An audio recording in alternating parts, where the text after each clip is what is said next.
A state lawmaker is also asking questions about the cost of new armed security at the Department of Justice Building downtown. News 3 political reporter Jess Garb asked the Attorney General about the need and the cost for those guards today. Jess? Well, the AG and the Department of Administration have said there was a need for a security upgrade in the building. They're defending a pay boost for those guards, but have not said why the state spent thousands of dollars on new furniture for the lobby. The Risser Justice Center on the Capitol Square houses a few offices, including the state's law library and the Wisconsin Department of Justice. It's also now home to new armed security guards and brand new lobby furniture. To pay $22 an hour to have an armed guard sit there and the desk costs $6,000 with absolutely no reason whatsoever, it's a little frustrating. State Senator John Erpenbach requested information from DOJ and the state's fiscal bureau about the new armed guards, which started in the building September 1st.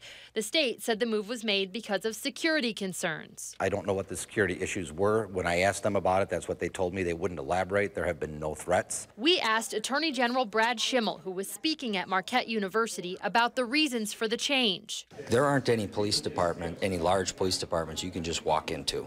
And at Risser, people were just walking in. We'd had problems with people ending up on floors where they didn't belong.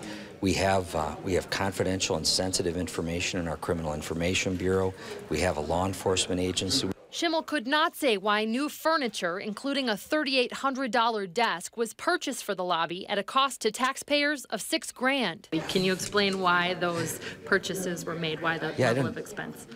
I have no idea what the furniture cost. I don't know about that. Erpenbach said he's also concerned the guards are now making $22.50 an hour. I equate this to our correctional officers making $15 an hour, whose lives are on the line every single day. They walk through the prison and punch in and go to work. Frankly, I'd like to see people working in corrections make better money. I'm not going to take people doing important work at my agency and cut their fees to back because somebody else is getting less than they should.